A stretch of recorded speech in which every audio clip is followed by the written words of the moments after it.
Okay, good afternoon to all. Now we will start with the process control topics in this course, and basically some of them is the advanced control techniques that we will be talking about, and different definitions of advanced control topic. You can see my name, Professor Muhammad Azlan Hussain from Ministry of Malaya. So we have this joint collaboration with Kak Setsat. Is on this.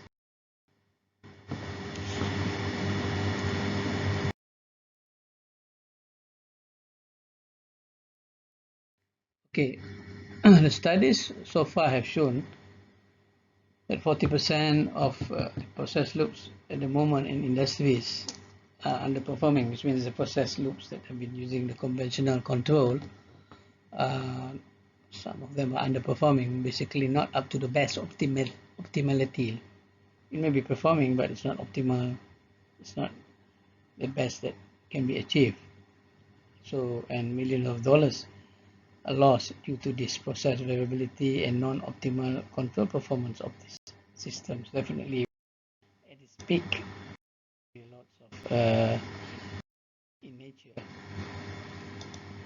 and in that case, something has to be done. So advanced control basically is needed to reduce this variability and increase the quality and throughput. So the not advanced performance due to the process variability, changes in the process system, how it changes. The real process system that we all know, they are very non-linear, very complex systems, and so all the loops that have been using this conventional control definitely will not be able to handle some of this variability. If so, it will handle in certain ranges, but it's not throughout the whole range of this variability. So definitely we have to start to move towards the optimality in terms of control. And this is why advanced control is needed to reduce this variability and to increase the quality and the throughput for this sort of systems. And also the advanced control be needed to locate hidden vulnerabilities and underperforming control loops and so on. Okay, so we have to go beyond the normal conventional control techniques that we have seen. Okay, the conventional controls is okay for small changes, ranges, certain areas, certain systems. It's okay, but for certain systems, batch systems, for changing system, non-linear, very highly non-linear, a lot of variability, a lot of disturbances, a lot of plant model mismatch, and so on, it may not be able to handle properly. It can handle if you have to keep on retuning, rechecking, playing around with the PID control all the time, which is quite difficult. May not be very advisable in certain cases. So for that, there must be something else that we need to implement. So advanced control is needed to locate this hidden variability in the underperforming control loops. And basically, these advanced control techniques, many of them, the different choice of techniques that we'll see later, will be needed to achieve a more precise control. So reduce the energy consumption and improve the sustainability of the process itself. So these are the issues that we need to handle when we talk about systems, real life systems, the real life system with all its variabilities and so on. And that's why we have to talk about advanced control techniques to see how we can improve on those systems that are difficult to be handled normally. Okay, in terms of what we mentioned just now, with advanced control technique, what's happening? Okay, normal control techniques, when we have the set point here, the target. Okay, then we have a lot of variability. So it will just oscillate up and down up to the limits. Okay, so without the advanced control techniques, we'll have a lot of variability, which will not be what we want, will not be safe, may not be useful, may not be optimal, and so on and so on. So by having the advanced process control methods, we hope that we can reduce this variation basically from the target. So less oscillations, less changes, yeah, less variability in the control actions. Okay, so we should make it more safer, more optimal, and so on. And if we change to another new set point, then we will have basically closer to the limits. It's going to go closer to the limits, and basically it is going to be more dangerous, going to be more unsafe, maybe more going to extreme conditions. So by having a optimal control, we want to reduce those variabilities, so we are still in the safe region. But if we are not having that and we are having this non-APC, non-advanced control technique, you can imagine what's going to happen is that we have a very high variability, then we go through the limits. The limits are the maximum or minimum limits, that is maybe operating limits for the system, which may be dangerous if you cross the limits, maybe unsafe, maybe unoptimal, may spoil the plant, may spoil some equipment, maybe hazardous, catastrophe, and so on. So when you have changes of the target and closer to the limit, you need less variance, so we need APC. And also with less variance, more control methods, and we closer to allows operation closer to limit. At the same time, get hopefully the profits that we want. We increase this because we feel that this is a better point for operation.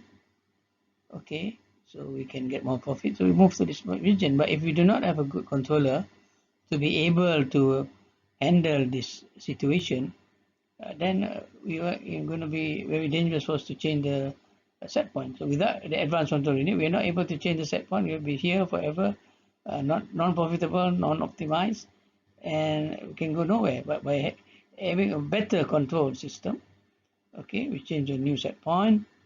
We have better controller settings, advanced control, and we hope to be able to control and get the profit we want. We may be able to do with conventional, but we have to retune, and by the time we retune, the thing has gone through the limits, and a lot of issues would have been created by the non-optimal or non-advanced methods. We will see the definition later.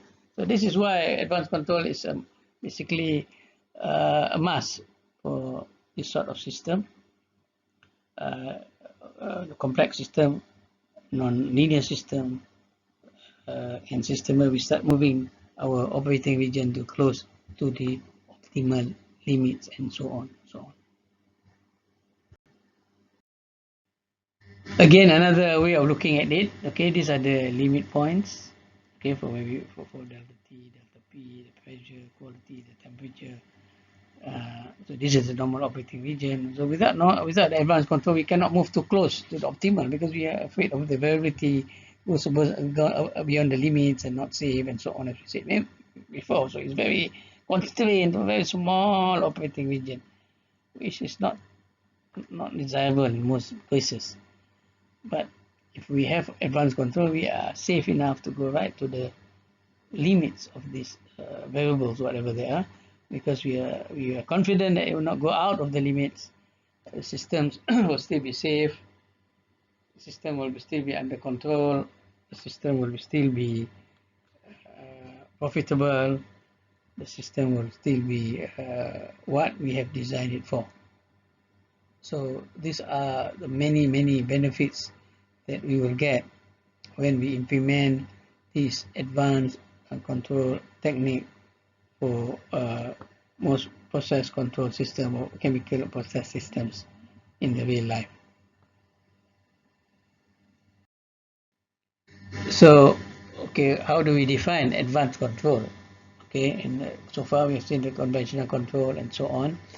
The earlier advanced control normally defined algorithm or strategy that differed from PID.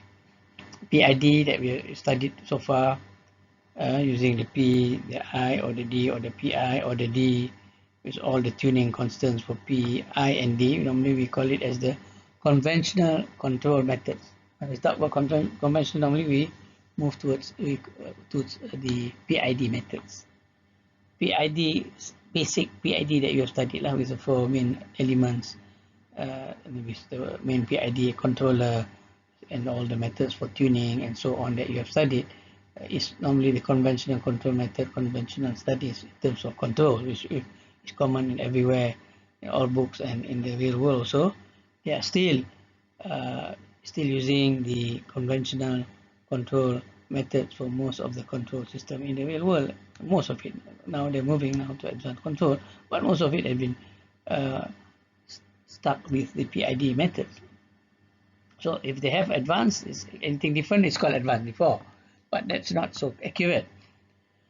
Later, the advanced control associated with implementation of computer-based technologies, those are difficult to be solved using the normal manual methods and so on and so on.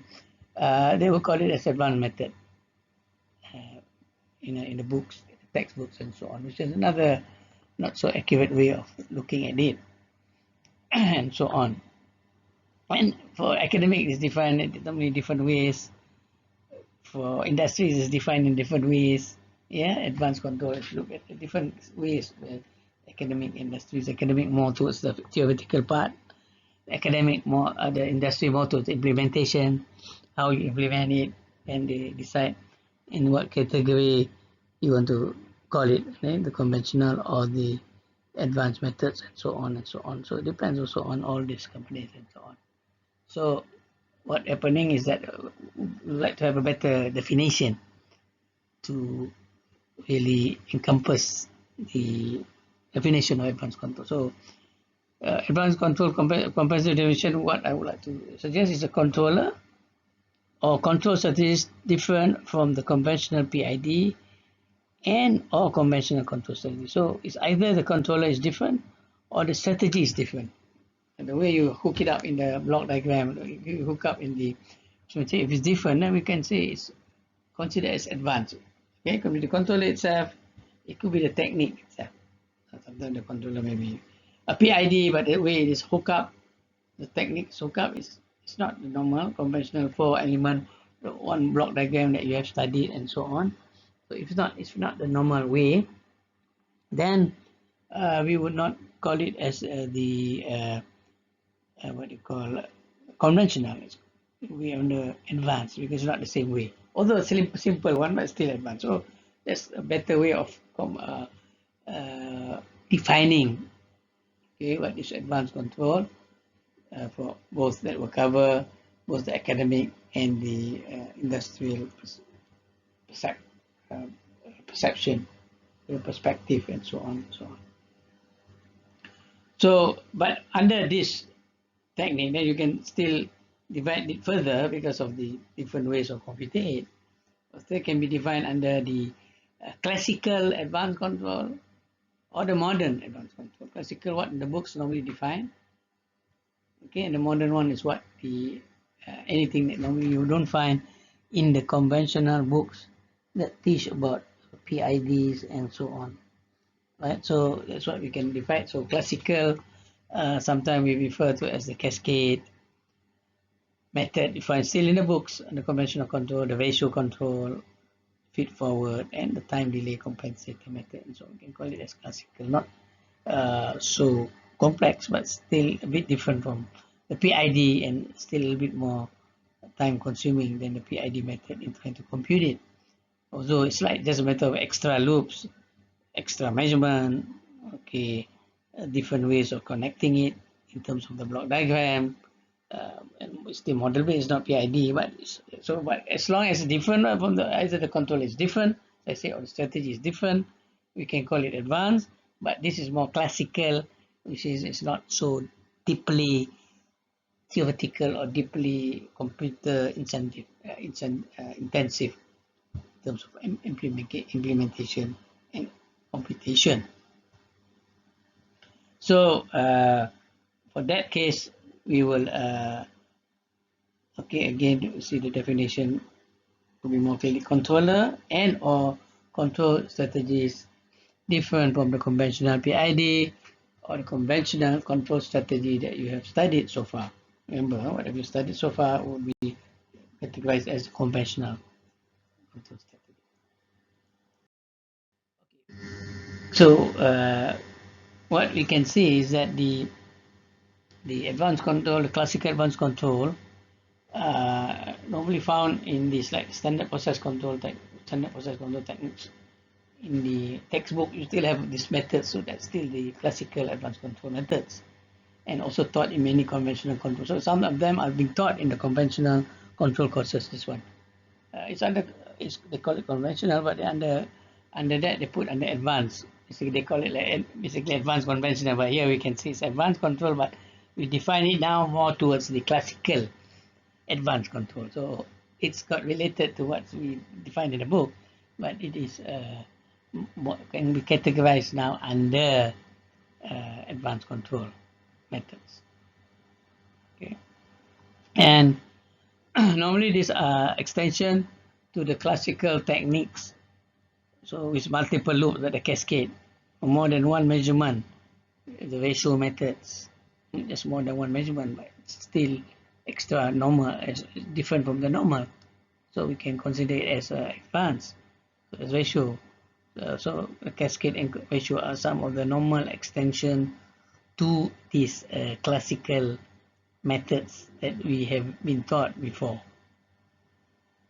Okay, and they are also normally based on the block diagram. Using the conventional method basically based on block diagram, not necessary, but normally based block diagram so that we can easily compute it, simulate, and use the transfer function, use the Laplace methods and so on. So we put it into block diagram normally. And normally this classical one is also based on this, still on the block diagram. Extra loops, multiple loop inside the loop, such as the cascade. This is a loop inside the loop. In the feed-forward method, still having the block diagram, but it's more towards the measurement of the disturbance instead of the others. But it still can be connected to the feedback. So it can get a feed-forward method. Okay, but because it's feed-forward, we can still consider it as a already advanced but classical method. But it's not also not the feed-forward control is not also not a PID.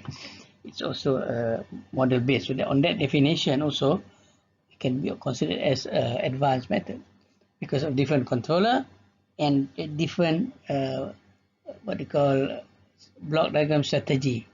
The strategy is slightly different. So either way, it encompasses both the methods, the definitions for different controllers, different strategies. So it's definitely an advanced method. But control, but only thing is because it's slight modification, so we can put it under the category of classical advanced control methods. And so also we can have different sort of controllers. As you say, can be either it's a PID based control, can be CID, but it's different strategies. So it's cascade. So it can be called under classical advanced control methods. But it can be also not PID, can be model-based controller like the feed-forward. But again, it's different strategy. So it's some of the definitions can come in that these are all the classical methods that we can define later, as we'll see, classical advanced control methods. And this is our definition of advanced control. And so in terms of modern advanced control techniques, they are normally more numerically intensive, difficult to do manually by hand, and solving it normally taking inverse Laplace and solving it for set point change and disturbance the normal way. It may not be possible by this modern advanced control. It's intensive, and normally the computers or software to compute the method, to implement the method, and to what you call incorporate it in the normal system, whether it be in the simulation part, okay, whether it be in the real world aspects, it's still numerically intensive, and it needs computer software, not just implementing you can use, of course, use the computer, digital computer, but also to compute the control actions and so on. We need a bit more work. So this method like the GMC, generic model control, okay, we have computation in terms of the model may be complex. To solve the model may be complex. The MPC, the algorithms in implementing optimal or optimization is complex. We need the computer. adaptive PID, but it's adaptive. The way is how you adapt the PID using uh, some basic adaptive methods, which is quite intensive, which quite need fast algorithm, fast method, fast solving. You need computer, which is not possible by hand. And of course, AI methods, fuzzy method, neural network, a lot of computation to do, a lot of solving to do. So you need numerically based methods and softwares and so on, whatever it is. So these are the more towards those modern methods that we will see later. Okay, so in terms of the categories of this advanced control, now we're talking about advanced here, we move towards uh, the modern methods, basically modern methods. Okay, the classical advanced we mentioned just now, cascade, control, ratio, and so on, which we also touch in this class later in the next lecture. Also, we will touch on those basic methods, the cascade, ratio, and the feed-forward methods, and then the classical definition. We'll talk about that. And then the next after that, we'll move towards some parts of that. We'll move towards the what do you call the more modern advanced control methods, and basically we will talk about some of it, not all. Some of it talk about the theoretical formulation. We can talk about all of them, but we will talk about the basically the JMC and the AI methods in this talk. Okay, of course, JMC. There's in the three among the three categories. One of them is the adaptive PID based, where we have auto tuners. This is mainly PID, but tuning of the PID is automated, online, continuous, and so on. And so that needs a numerical computation, needs numerical methods, need computer intensive algorithms to solve. So like auto tuning, so we put it under the modern methods, but still under basically adaptive PID. And we have the model base, where we have the controllers based on model, whether it be linear or non-linear, so the generic model control, the model predictive controller, and so on. You see later with combination of using the models and using different either straightforward into the models, or we're using the algorithm, the computer optimization algorithm to solve to get the control action that we want to implement for the models and for the control loop. And the AI base, we have the linear or non-linear, whatever it is, but so example of them are like the neural network, fuzzy, and so on. Okay, based on data, based on fuzzy techniques and so on. But it's definitely quite heavily intensive. You can't really solve by hand unless it's a very small system, which has got no point solving by AI, which is too small. But it's very highly complex system, lots of inputs, lots of interactions, lots of variables to consider. We need a very big AI system, or very intensive AI system, or very complex AI system, and definitely we need numerical methods and so on and so on.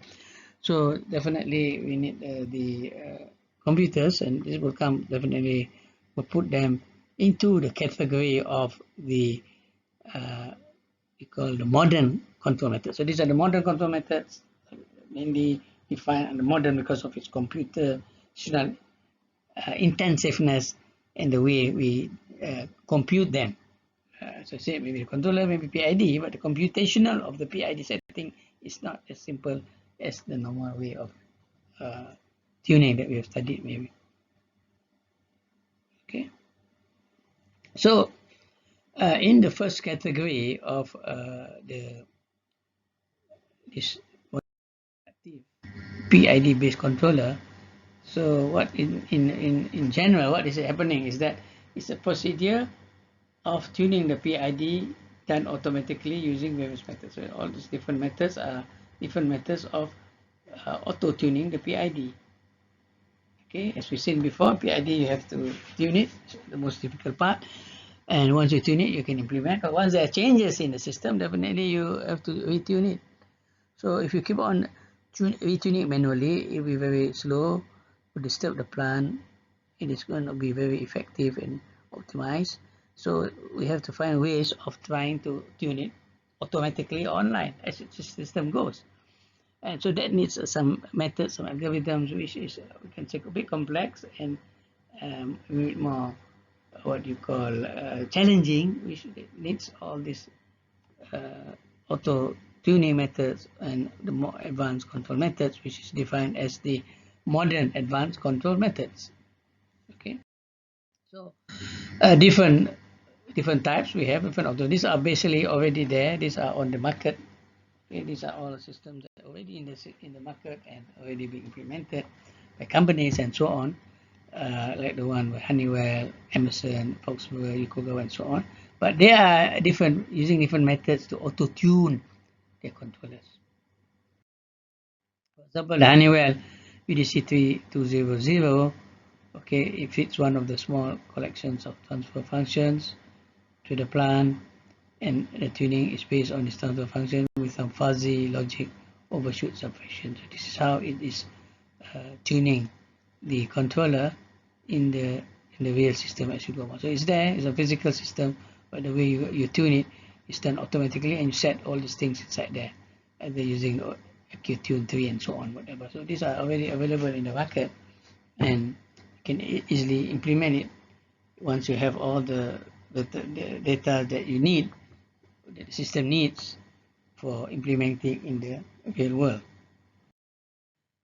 The other one is the Emerson Delta 5 Adapt Controller, okay, where you adjust the tuning parameters using updated process models for each operating region and have embedded process learning capability. So you use a software inside the computer, you use a laptop, or you can use the standalone computers, whatever, and you decide to tune it using the online tuning, using different process model that is being updated all the time. Different regions, some data come in, it updates the process model, goes into the tuning and retune the process controller or the PID controller as it goes along.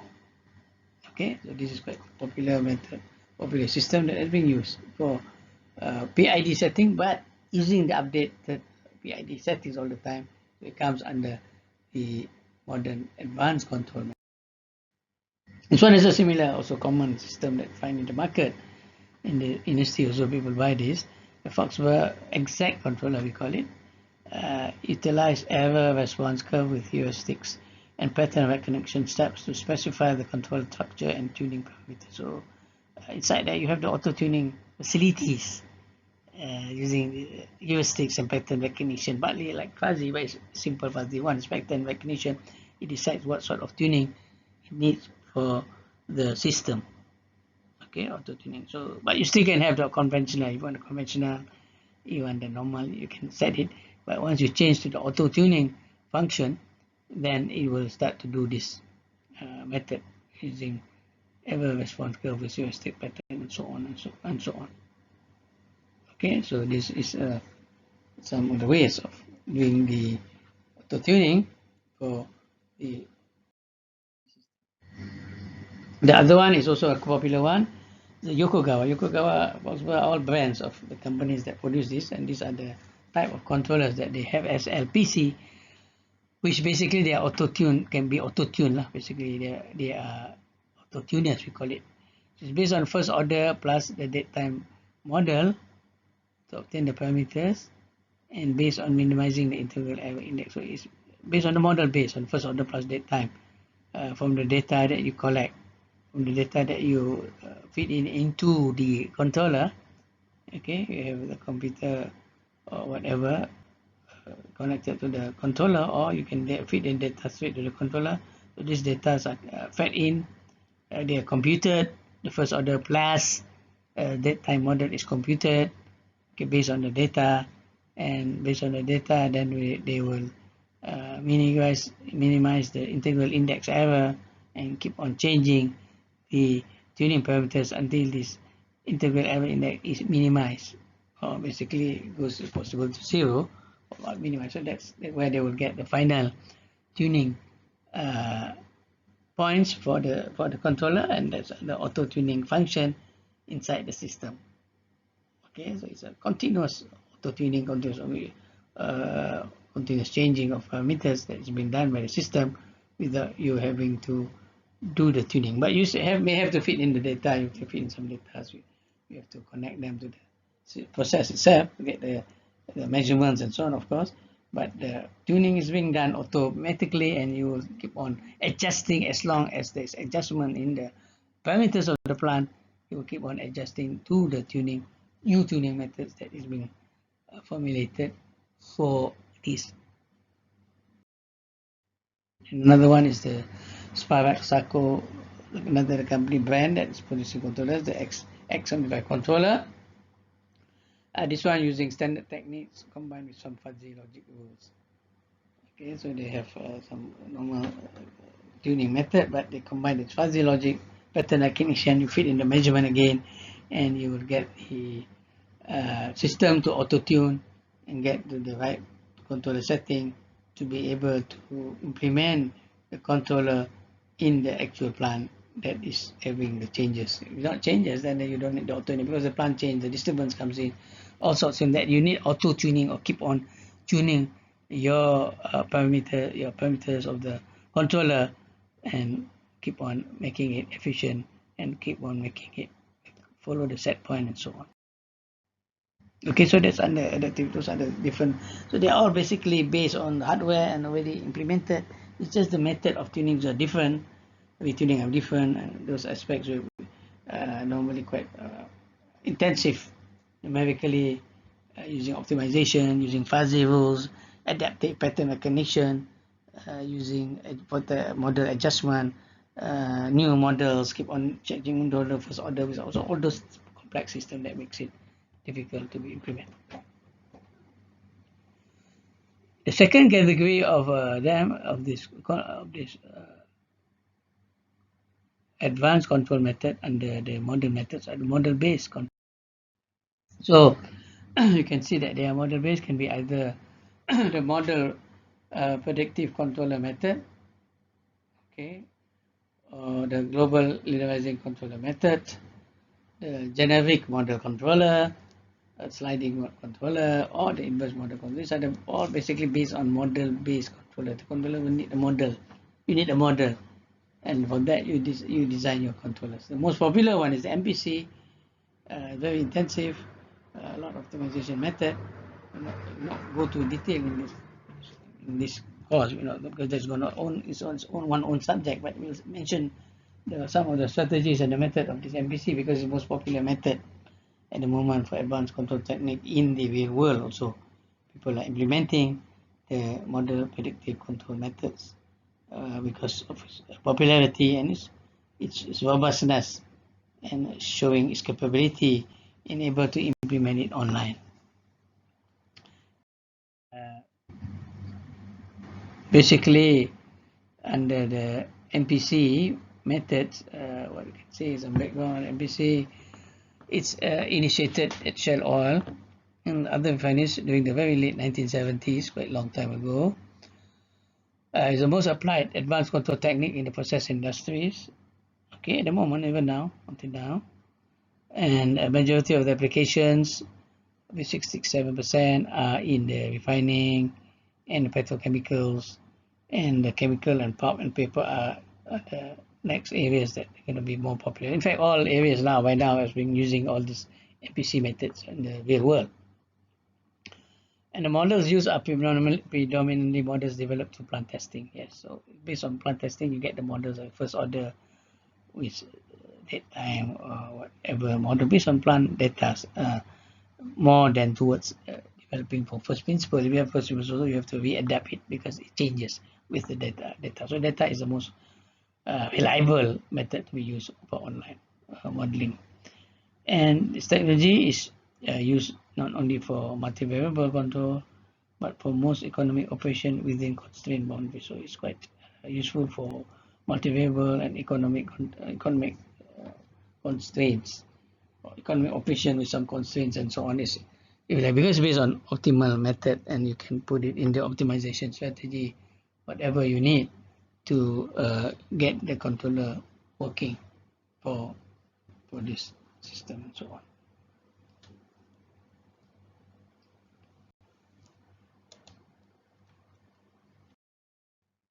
So in terms of the framework for the MPC, It's basically optimization methods. Theoretical formulation is just an optimization uh, formulation where you optimize the set point with what you have. So you do optimize set point. Also, you can optimize, if you like, the control part, control changes between the U now and the U pivot with some weighting and so on. So you basically optimize this method, optimize this function, and to get your controller output that will optimize this. So it's quite dependable, quite what do you call optimal. But of course, of computer intensive is the main issue. And then you put all the whatever constraints you want into for the controller action, the upper lower constraints, and the change of control action. So you can put as constraints and make it more elastic, more dependable, more operational system. And if you look at how it's implemented in the real system, yeah, so you can see that if you look like the normal, this is the normal plant-wide optimization. In the real world, you have many controllers. So it's plant-wide, and you have the global steady optimization every day. You have the local steady state optimization every hour. Maybe you want to do it. The dynamic constraint you want to every minute. Supervisory you want every minute, and the basic every second, and so on. So this is the level of hierarchy in the real system. And as you go down, normally you have the local optimization, and then you have this the bottom level measured method of optimization. It can be the simple one is using PID and so on. And then you go down to the the specific loops control, of course using the PID for each of the loop. It's a conventional way. In the advanced control, okay, you still have the local optimization based from the every hour from the plant management and so on.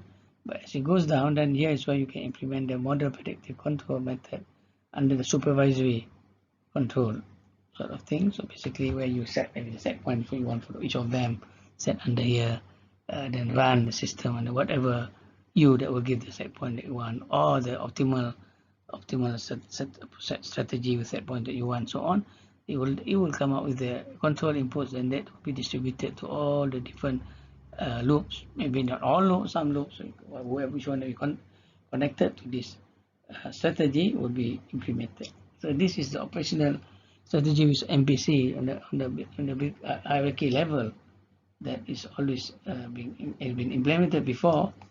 They said normally in the conventional way, but in this advanced method, it's just changing from this level, this layer. We change it using the model predictive control method, which we mentioned just now.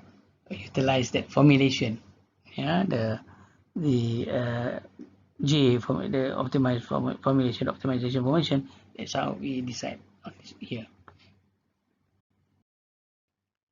And so many examples of these MPC based controllers.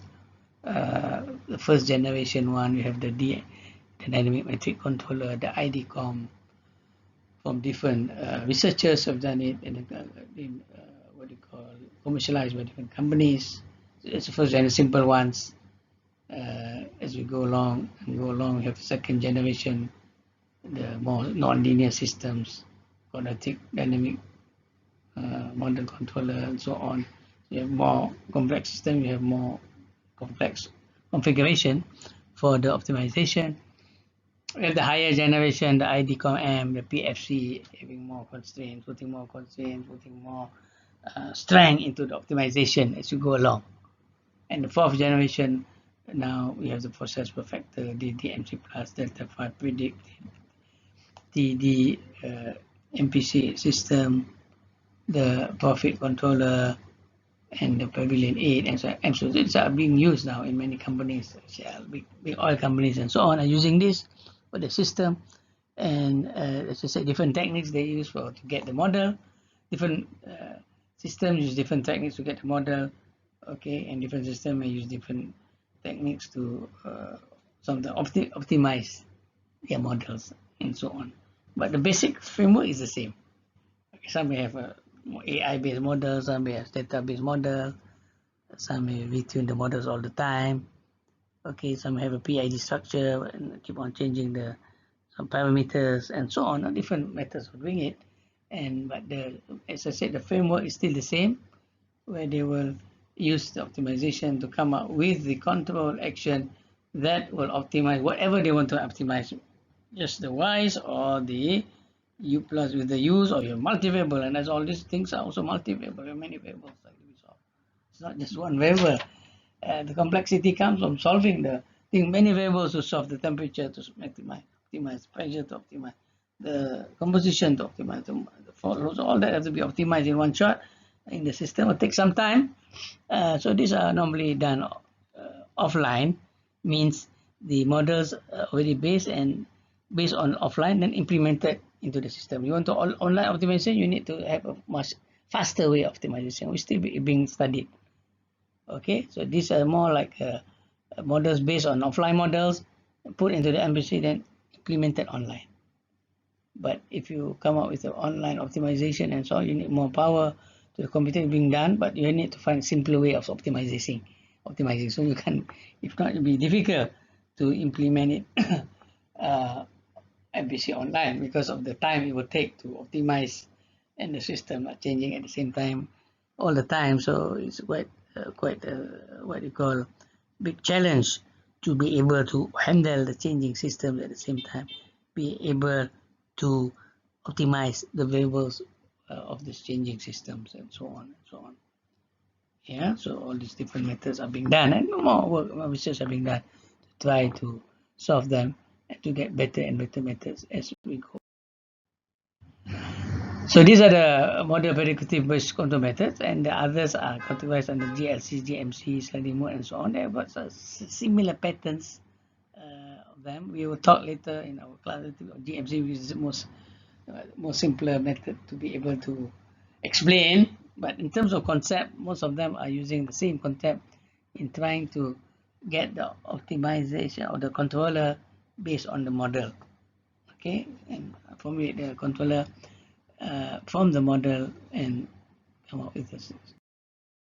For the GLC, the global linearizing controller will use state feedback to try to linearize the process. The process is non-linear. That's why we are using all this advanced control and all this method, because it's non-linear. If it's a linear method, it's not too havoc. We can still use the normal conventional method or the adaptive PID, but because they are non-linear, so you have to tackle them very carefully. So one of them is trying to globally linearize the controller and get the state feedback, and then from there on you can put the linear controller to control once it have been linearized using state feedback. Okay, there's a global linearizing controller.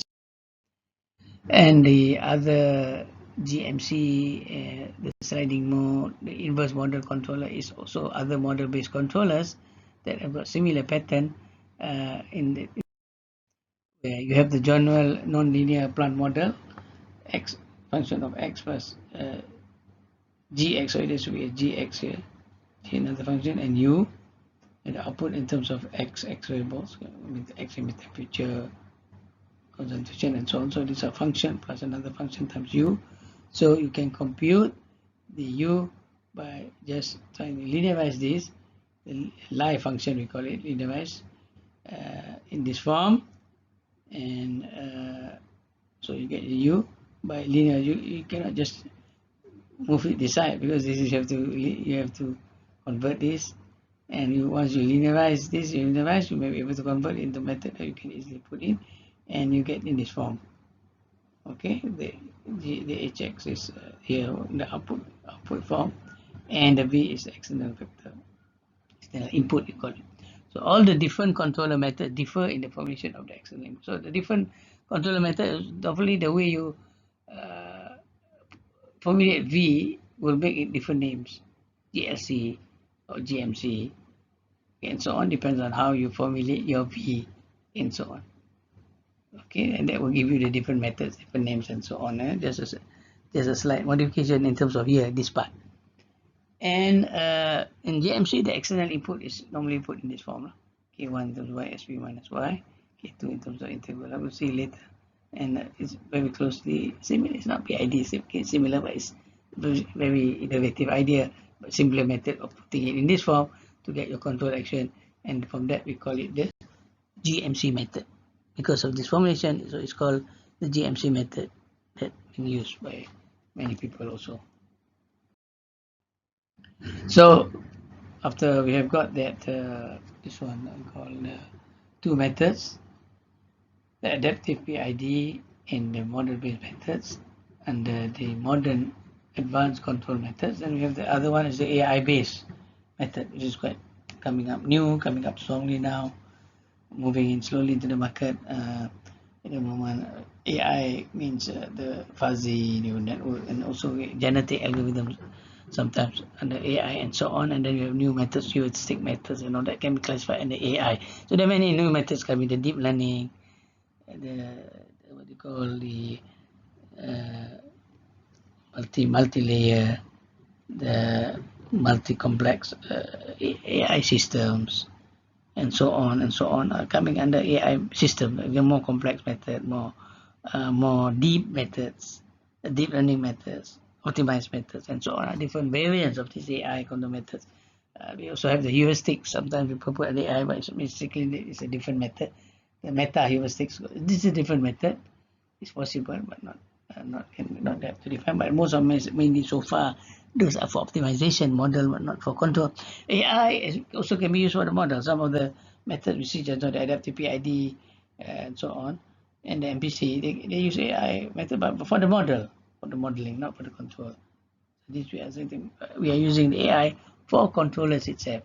So what are the methods that we can use for AI as controller itself, not just the modeling aspect which has been used in the other parts.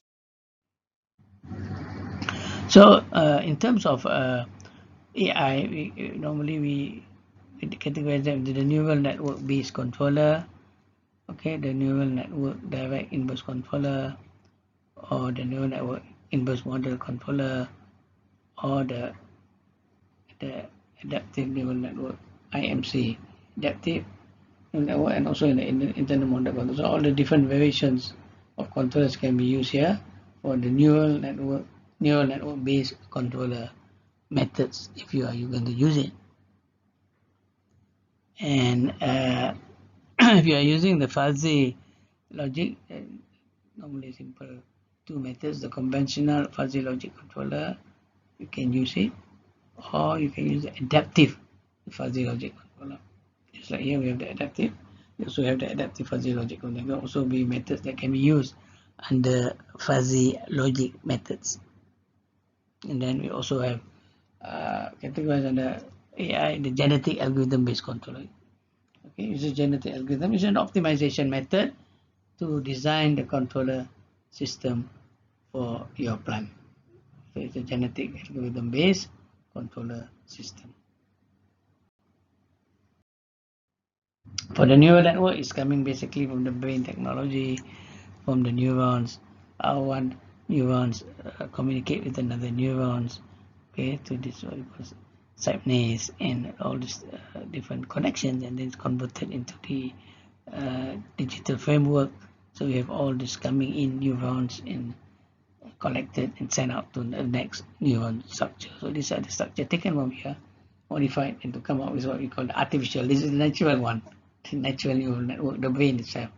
This is the artificial one, not the real one, and can be all hook up or all being set up in this standard neural network topology, where you have the input layer, the hidden layer, and the output layer representing the neural network structure. This is the neural network structure in trying to solve either for modeling or for control, and it's based on the inputs, based on data taken from the plant and the system, accumulated from this one. This is one simple one where you have the summation and activation, but you have these multi-variable inputs. So you have many middle nodes and many connections to come up with one output and so on.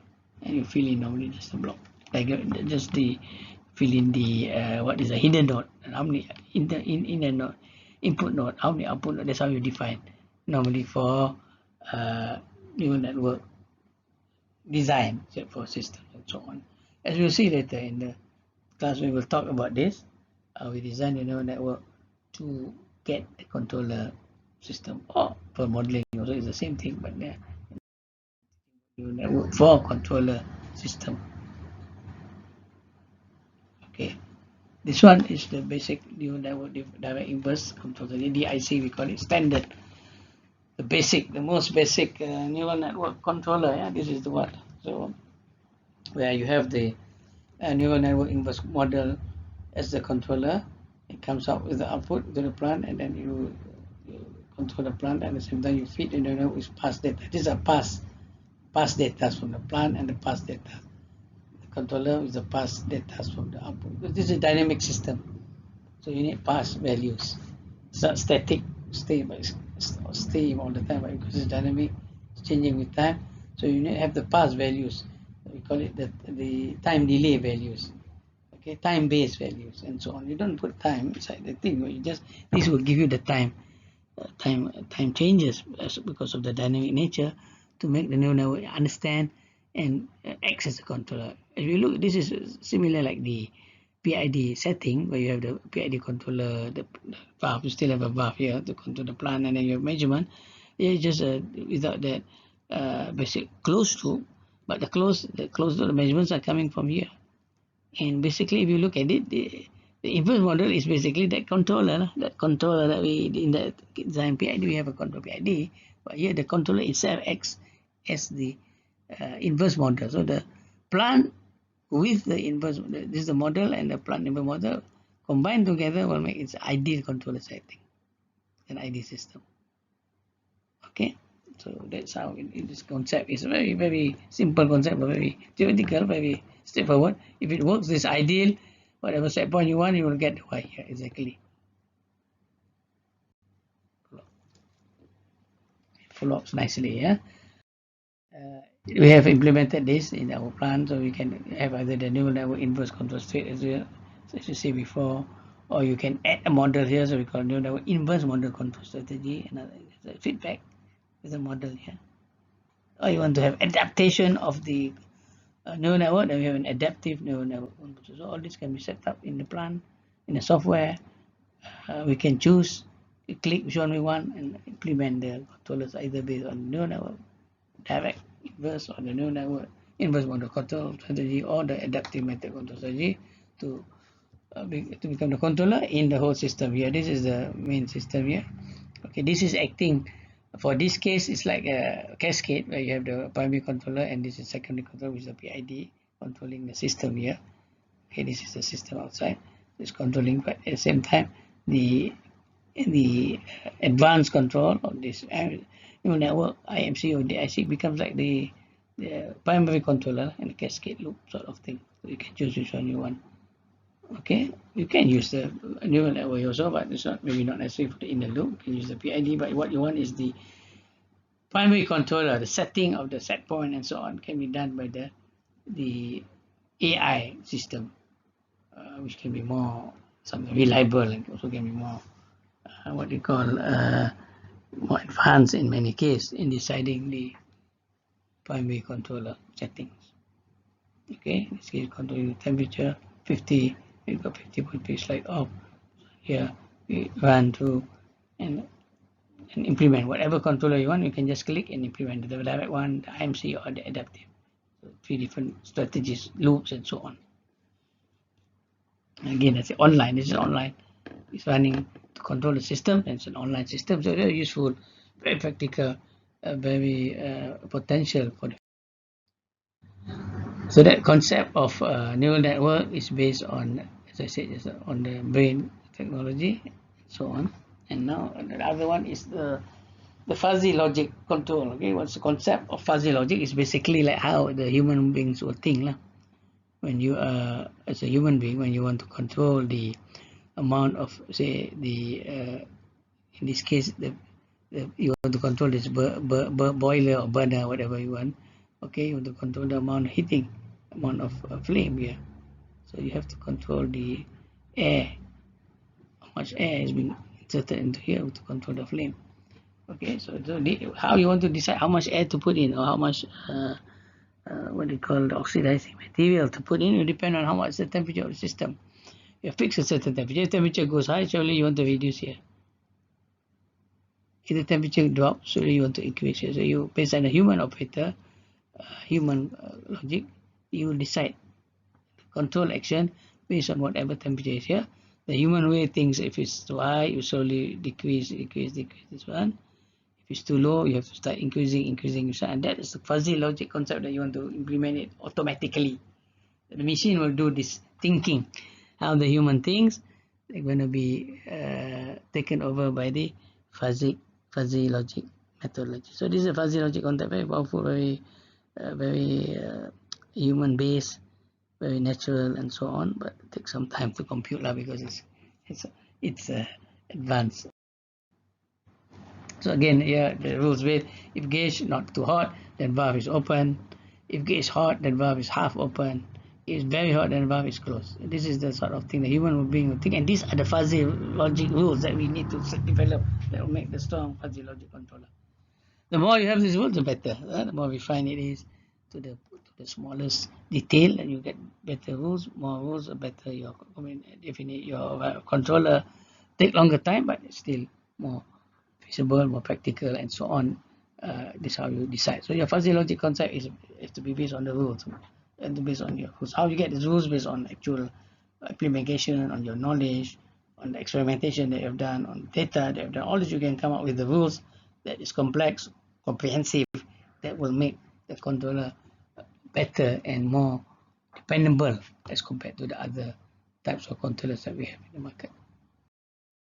So in terms of the block diagram, the fuzzy logic conventional controller is basically you have the fuzzifier, you have the normal sets, the Chris set, convert it to fuzzy sets. Okay, the normal standard method. Then you have the inference engine, and all the rules base are here, which is being fired, combined to get the final value based on a defuzzifier, converts the fuzzy into non-weightless. So here you're not converting it to the real data yet. You come with a lot of possibilities. You combine them to come up with one based on the fuzzy to come up with one output, and either to the whatever method you want for the fuzzifier, and that output will go to the plant.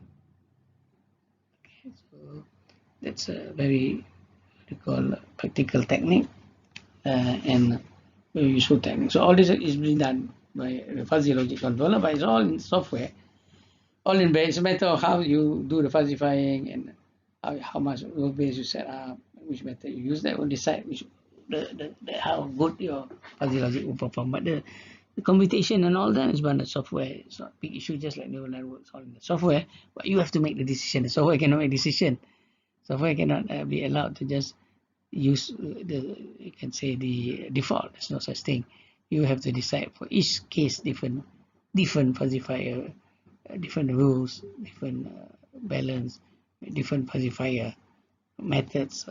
Okay, different fuzzifier what we call output linguistic that you want to use, and so on. Different rules based and some of the defuzzifier method that you want to use. So all this will decide what sort of controller you have designed for your fuzzy control logic method controller. And if you implement it just last now on the real plant, you have a interface software, of course, to interface with the hardware system that you want to implement.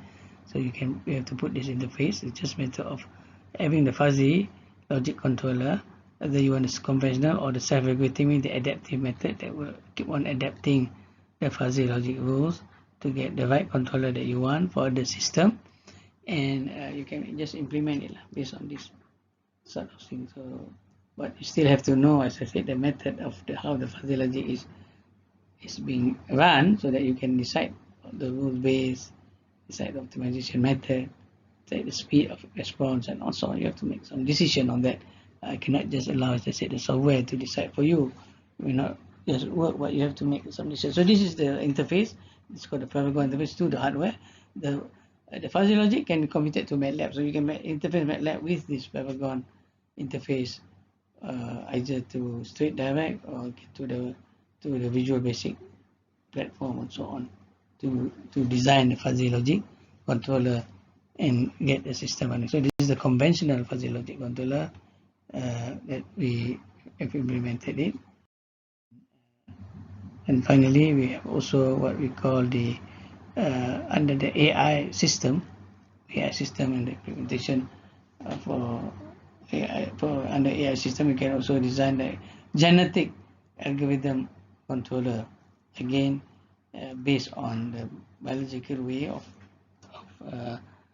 developing the we call the biological chromosomes, and to come up with a species based on the male and female or the mother and mother.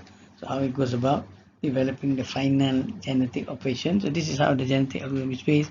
You decide the population, what is the fitness value you want to use to decide parameters.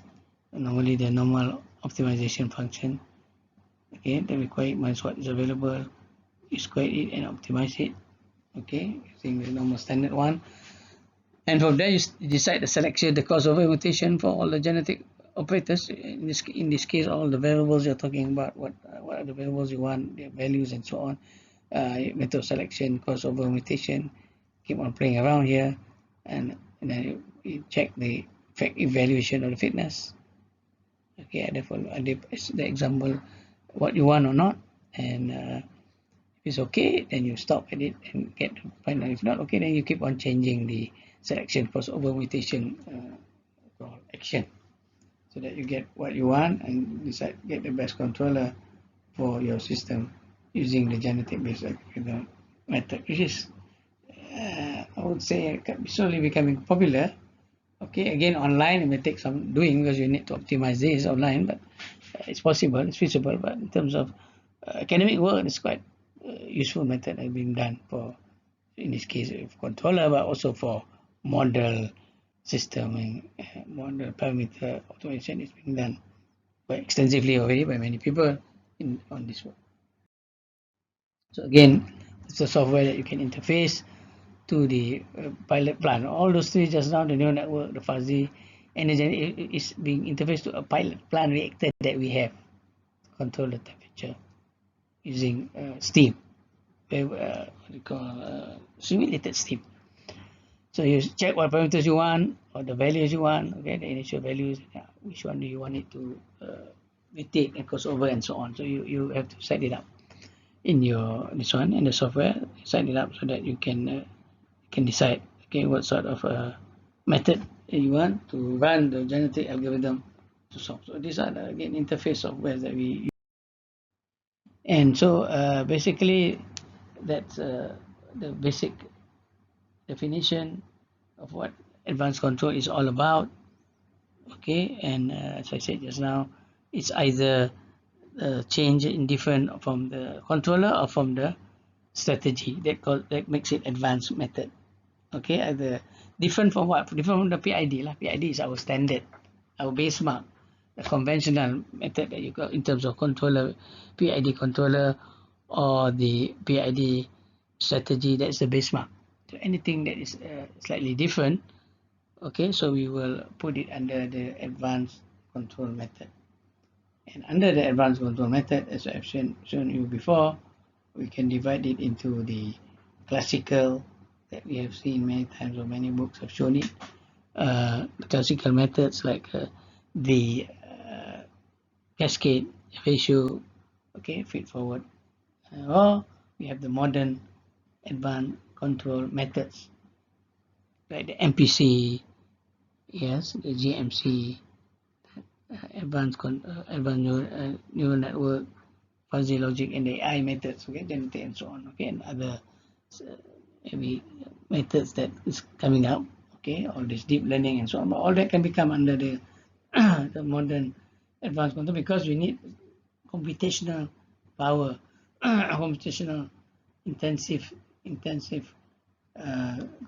computation steps to be able to solve it. So this comes under the modern method that you definitely need to have a computer. Without, so we can have a manual advanced control on the modern methods. That's why it's called modern lah. Initially it was based on computer, you call it modern, but it's not nice. It's based on computer, to call it modern. It's based on more on the definition that it is different from the normal conventional method. So we will go to, in this introduction, okay, this is just introduction of the topics that you cover through, some of them, not all of them, cover through, and what you need to know at least. We're not going to detail, at least we go into know a little bit of some of these methods. Okay, we will start with the basic one, the cascade one, which is a normal one where you have a different inner loop, and you have to loop the primary controller and the secondary controller, but it's all PID settings still. So it's classical advanced, but still a PID setting, using the PID methods for tuning and designing, all can still be done. But when you combine it into the two loops, then it basically comes under the advanced modern methods and need computational software to do it and things like that. So that we'll go to all of them later. Yeah, and as I said, we'll start with the cascade, ratio, feed forward, and so on. The more simpler methods, depends lah. Simple, if model is simple, it's simple. If model is complicated, it becomes more complicated. So we'll go into that briefly, and maybe in the next class. Yeah, in the next class, maybe 1 hour class, whatever the next one, we'll try to combine them. All these three standard methods of the we call cascade, ratio, and a little bit of this method, so that you can see, okay, what's the difference from what we have studied so far. And as I said, and then later next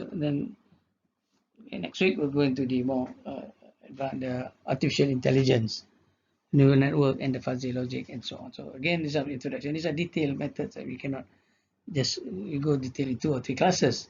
So have its own class on neural network, fuzzy, but at least you have the introduction. You can see how you want to design it.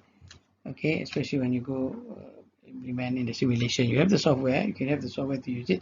With this introduction, with this talks I'm giving you, and so on, you'll be able at least understand what are the steps that we need, what are the basic strategies that we need for this sort of methods, and so on, and what are the importance of the important things we need to consider. You cannot use it as black box. It will not work. Just use the software, run analysis. It will not work. It's not totally a black box. It's also partly a gray box. You need a model. You need to know the system. You need to know the behavior before you can design these AI methods. The other methods of model based is okay. It's based on the model, but not based on data. You still need to know how the data behave.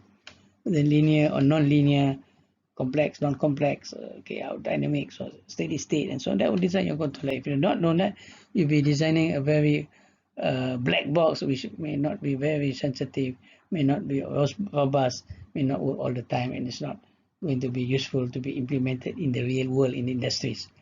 So these are the things we need to follow, the steps that we need to follow, and the steps that we have to go through, and we follow them, we'll be able to get very reliable controllers for the system.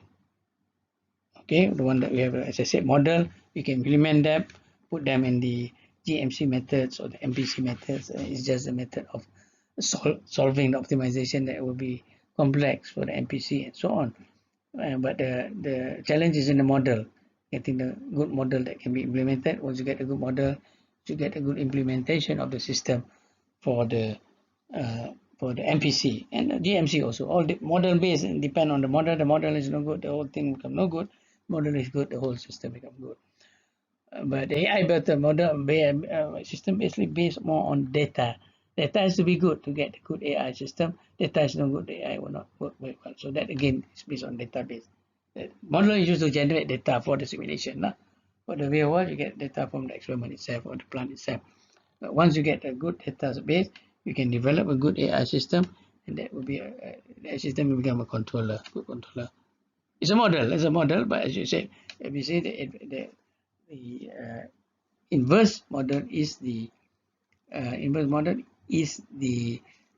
controller itself, and so that will be how you're going to design your controller based on inversing the model of the system for the neural network. And for the fuzzy based on how the rule based on data and some modeling and your experience as well.